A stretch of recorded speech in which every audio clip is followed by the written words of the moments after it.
first things first. So let's do the junior golf news then.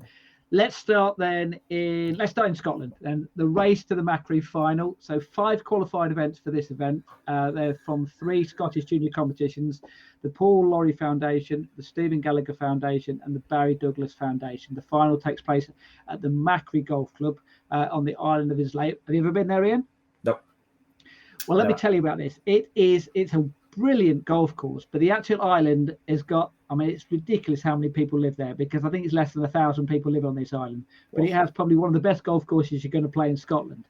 A little bit quirky, although they have done it up in recent years, but it's a wonderful golf course, and it's a great setting for an event like this. So you can imagine the amount of people on the island, and then suddenly you've got this big competition over there as well. Anyway, it was won by Gullen's Samuel Mukherjee, a name which has been mentioned on a few occasions. There he is. He won by 3 shots. The 16-year-old is actually his twin brother, Oliver. He won the Scottish Amateur Championship at the end of July. So really good month then for the twins. Tough scoring conditions, though, it has to be said. I think there was a fair bit of rain in Scotland. I mean, who would have thought that in Scotland? Yeah. 71-78 was his scoring, though. So well done to him. Won by 3 shots in the end. The girls' event, that was won by Maverston's Summer Elliott. She beat Scotland girls champion Freya Russell from Royal Troon. I think we might have a photo of Summer. I think. I don't know if we do actually, Steve. We don't have a photo of Summer, I'm afraid. No. Okay, fair enough. No worries there. She won the first extra playoff hole. Scores a 76 and 79. I know which photo we've got. We've got a photo of the Scottish international Lorna McClymont. Yes, we do. We do, because how about this? What a score that is. Let me just take that text down. 13 under par score of 60 there. And that included, so that was at Montrose Golf Links, the R&A's Student Tour Series. It included 9 birdies and 2 eagles. She beat the course record. Have a guess how many shots she beat the course record by, Ian? Oh, my God. 2? 6. Huh.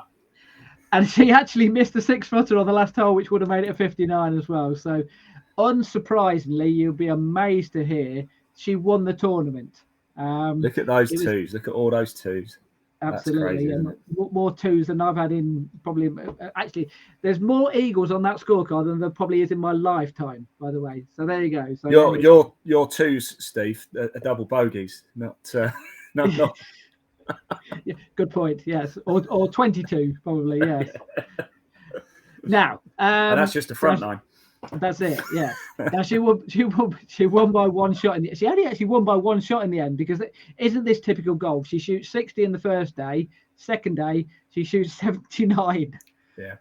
So isn't that golf? But I mean, credit to her. She still hung on there and won the tournament. So well done to her. Also, men's event. I mean, it was a men's competition. I mean, she was 22 years old. Men's event, though, once again won by a very young golfer, one we know as well. George Cannon from Glenbervie. He beat Will Coxon from Carris Green and Ben Willis from Swavern in a 3-hole playoff after finishing 2 under par. We've got a picture here of him and Lorna, haven't we? That's the pair of them there, yeah. So well done to them. That was played, like I said, at Montrose Golf Links, which is one of the oldest golf courses in the world. So well done. Which surprised me when I heard that the ladies' course record there was only 66, because obviously it's been there for many, many years. So so well done to her for breaking that. Sounds like absolutely, yes. Well, not that she made it look like it was a tough track, but there you go. It's only because I haven't played it yet, Steve. Well, that's it. Yes, yeah. Well, we don't know what the men's course record is. I mean, obviously, we'll have to wait until we get up there before that. If it's anything under about 102, I'm in trouble. Yes. Now, the next event in that series is actually at the Golf National in France. That takes place on October the 24th and 26th. Now, the Golf National was mentioned in the last podcast news, and the reason why is because the Fowler Series have been there. It finished this week, the event, and massive event for the Fowler Series. Massive event because of the prizes drawn offer. First place gets an invite to play in the DP World Tour event. Second place invite for the Challenge Tour event. Third place an invite for the Challenge Tour event as well. Winner of that event was Jamie Mann from Scotland. It was a 36-hole competition, which, as you well know, is unusual for the Fowler Series. Normally, it's played over 3 rounds, 3 days, but they played 36 on the one day. 71-70 won it. He won by 1 shot from Maxim Lamb. He was actually 5 under par after 11 holes in his second round. Just held it together at the end there and parred the last hole. And let me tell you, that par was an important one as well, because Lamb and Aaron Edwards-Hill, who finished a further shot back, both double bogeyed the last hole. So really did make a difference there. He was actually trailing by a shot when he got down the last hole, turned it around one by one shot. So well done to him there. And isn't it great the fact that, you have these events and they manage to give big prizes to go and play in some of these Challenge Tour events. And as we well know, Ian, and something which I know you wanted to have a quick word about as well, there's been some pretty bad news as far as tour events, which has just come through in the last day or so about opportunities which may not be there any longer. No, you're right. And just before I touch on that, very quickly, I do want to give no longer a junior golfer, but Sam Bairstow a bit of a shout out. Of course, he's been involved in the England setup. I think he's played Faldo as well. He's just turned pro and he makes his DP World Tour debut at the Dunhill Links this week as well. So good luck to him. He's a prime example of what can be achieved for these youngsters coming through. But yes, the sad news, a bit of a shock actually. I think it came to a shock to a lot of people. The PGA Euro Pro Tour will be closing its doors at the end of this year. So we literally have one event left, the Matchroom Tour Championship next month. And then that's it. It's gone. 20 years of the PGA Euro Pro Tour. And it has kind of been the sort of, it's been the route, hasn't it? You play on the PGA Euro Pro. If you come in the top 5, you get your Challenge Tour card, and then you try and fight for your DP World. And so many players have come through. You know, the likes of Tyrrell Hatton, all these players have all come through, made it onto the European Tour.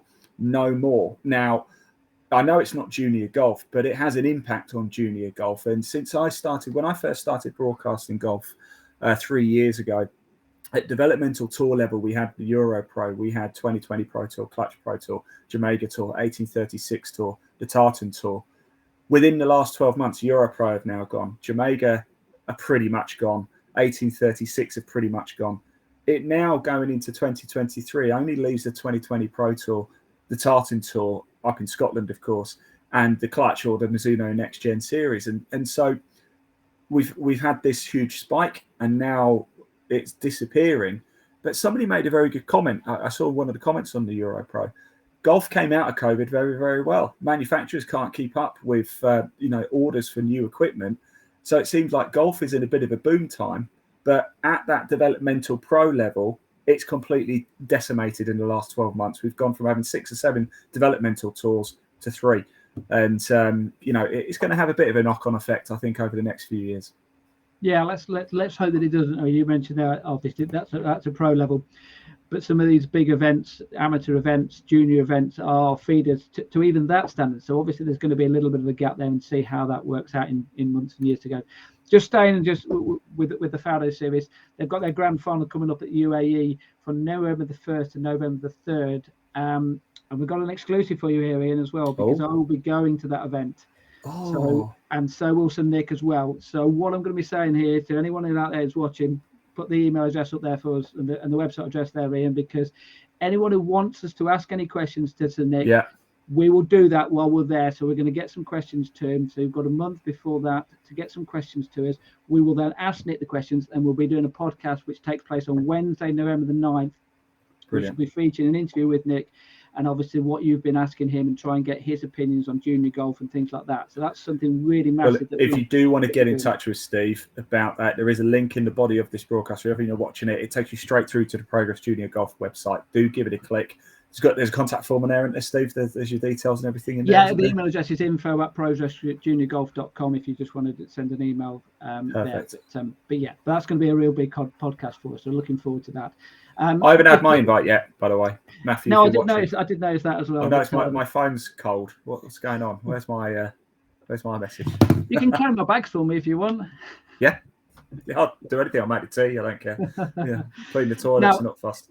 Now, one person who did play in the grand final last year was a lad who's been mentioned on this podcast in a few games, and Monty Holcomb. He actually won a playoff to play in the Faldo Series last year in one of the Faldo Series events. Well, he enjoys his playoffs because he's only gone and done it again in extra time. This time in the West of England Under-16 Championship at Cotswold Hills.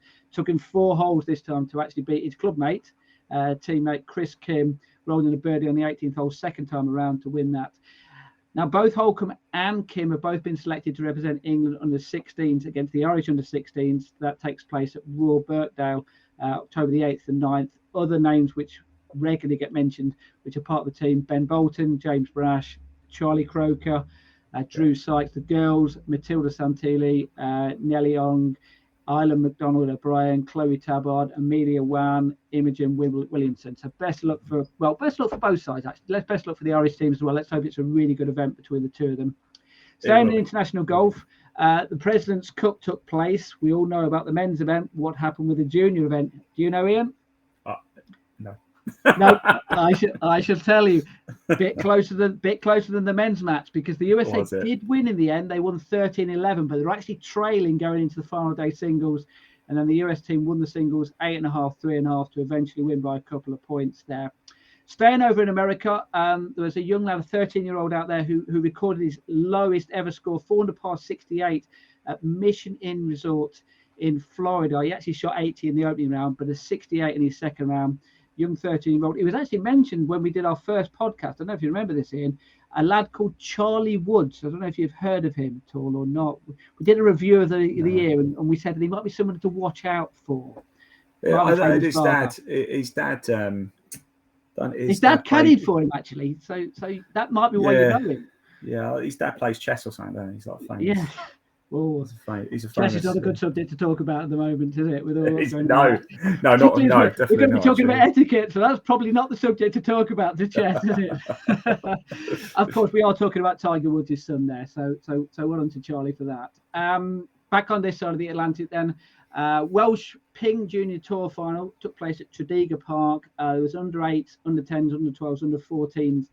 Unusual scoring system. I don't know if you've heard of this scoring system. Modified Stableford. So the way this works is a player receives 10 points if they get a score of 1. So in theory, if you get a hole in 1, you get 10 points. If you get a 2, you get 9 points. 3, you get 8 points, all the way down to if you get 10 or more shots, you get a point. So obviously the theory behind this, which I like is the fact that you score a point on every hole. Whatever you do, you get a point. So in theory, the worst case scenario, you're going to come away with 9 points. Winning scores then under 8s, Rory Grocott, with a 57 points. Under 10s, Harry Smith with 63 points. Under 12s, Thomas McLean with 67 points. I could see your eyes were rolling then. Same with me. I was trying to think, does that sound good or not? The maths in my head, I was like, it sounds great. That's the important thing, though, isn't it? It over 9 holes then. It's over 9 holes. 9 holes, 67 points. So I suppose in theory, that's an average of around about 7 points a hole, which is 3 or 4. So sounds pretty good. The under 14s, that was just played normal Stableford format, and that was a proper winning score, if you like. 44 points won that. That was Geraint Barnes, so well done to him. And just finally, just a couple of events which I'd like to mention, which I ran myself in the last couple of weeks or so. I had a Northamptonshire Wonders tournament which took place, a 9-hole competition at Delapre Park Golf Centre. A lad called James Miller from Overston Park won. Go on, I know you enjoy this. There he is. Guess the score then, Ian. So his handicap is 38. So obviously over 9 holes, that's half. So he played up a handicap of 90. What do you think his net score was then over 9 holes? Par 36. God. I don't know. Put me out of misery, because I'm so off with these all the time. Yeah. So always. Net 18.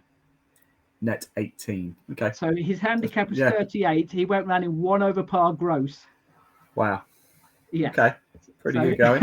Yeah. So hats off to him. Well done. And there was girls' competition there, and there was other. Maybe that needs to look at his handicap then. Absolutely, yes. Possibly, yes. I mean, to be fair, it was played off the red tees, but even that, still, what a score. So well done to him.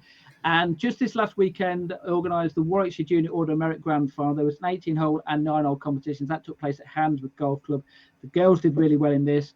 Winning score was Molly Moffat from Alton Golf Club with a net 67. And Macy, there's Molly. And let me tell you, there are birds on that golf course, and they could not care less about the golfers. They literally would stand right in front of you when you're hitting a golf shot. They would not budge, kind of thing. They wouldn't move at all. So what did you say? The net 67. There. Net 67. I was going to say that if you'd asked me. I'm sure you would. Yeah. Okay, so best gross score then. What do you think? Oh no! I've already got my 67, so no. What was it now? Out of interest, yeah. Okay, Macy Halstead from Kenilworth, level par gross 73. So well done to Macy. The boys winners Miles Pegg from Stonebridge and Shannon James from Coventry Hurst won the net and the gross. 9-hole categories are won by Stanley Carter and Elsie Glover. But really wanted to say a massive thank you to everyone who came along to the event. It was really well attended,